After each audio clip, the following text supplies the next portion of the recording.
Pemirsa, sebanyak 93 karyawan Perum Jasa Tirta atau PJT2 Jatiluhur Purwakarta terkonfirmasi positif COVID-19.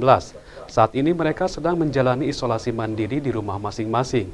Bupati Purwakarta Ane Ratna Mustika menyayangkan sikap pihak perusahaan yang tak mengisolasi karyawan terpapar di hotel yang telah disediakan Pemkab.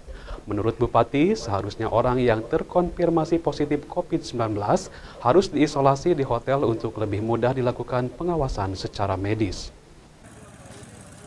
Klaster penyebaran virus COVID-19 muncul di Perum Jasa Tirta II Purwakarta. Di perusahaan BUMN yang mengelola Waduk Jatiluhur ini, sebanyak 93 karyawan bersama keluarganya terkonfirmasi positif COVID-19. Kepastian tersebut diperoleh berdasarkan hasil swab PCR yang dilakukan sebelumnya. Jumlah tersebut merupakan akumulasi dari hasil tracing yang dilakukan tim Satgas COVID-19 di PJT2. Ke-93 karyawan itu kini melakukan isolasi mandiri di rumah masing-masing.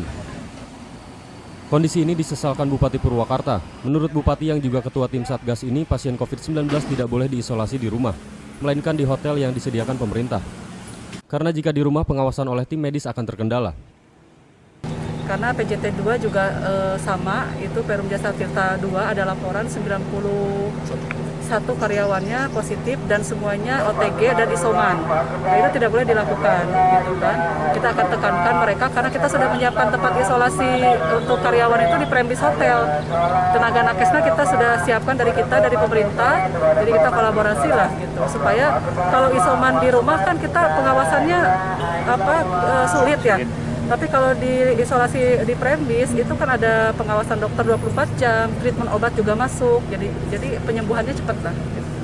Sementara menurut Humas PJT2, semua karyawan yang positif COVID-19 memilih isolasi mandiri di rumah karena mereka termasuk orang tanpa gejala atau OTG. Kita sediakan sebenarnya yang direkomendasikan Pemda, isolasi mandiri di Prem Hotel. Bagi yang mau untuk ke arah sana, ke karyawan. Tapi umumnya karena hampir seluruh karyawan di kita itu sudah vaksin ya. Jadi gejalanya hampir OTG, gejala ringan.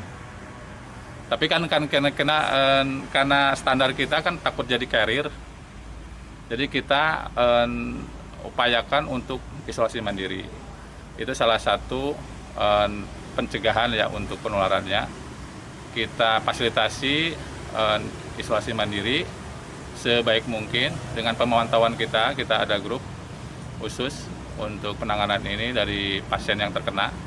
Kita pantau, selalu koordinasi dengan pemerintah daerah. Kalau di Purwakarta ya pemerintah daerah Purwakarta, kalau di Bandung di Bandung. Nandang menjelaskan bahwa 93 karyawan yang positif COVID-19 ini tersebar di kantor pusat PJT2 di Jatiluhur, di Bekasi, Karawang, dan Subang. Di kantor pusat yang ada di Jatiluhur tercatat ada 64 karyawan beserta keluarga yang terpapar. Mewabahnya COVID-19 di PJT2 membuat manajemen memutuskan untuk menerapkan work from home atau WFH. Hanya 25% personil yang beraktivitas di kantor, sementara 75% bekerja di rumah. Kebijakan tersebut diterapkan sejak 18 Juni hingga 5 Juli mendatang. Nandang menduga klaster COVID-19 yang terjadi di PJT2 muncul setelah libur Lebaran. Dadi Suryadi, Cipta TV.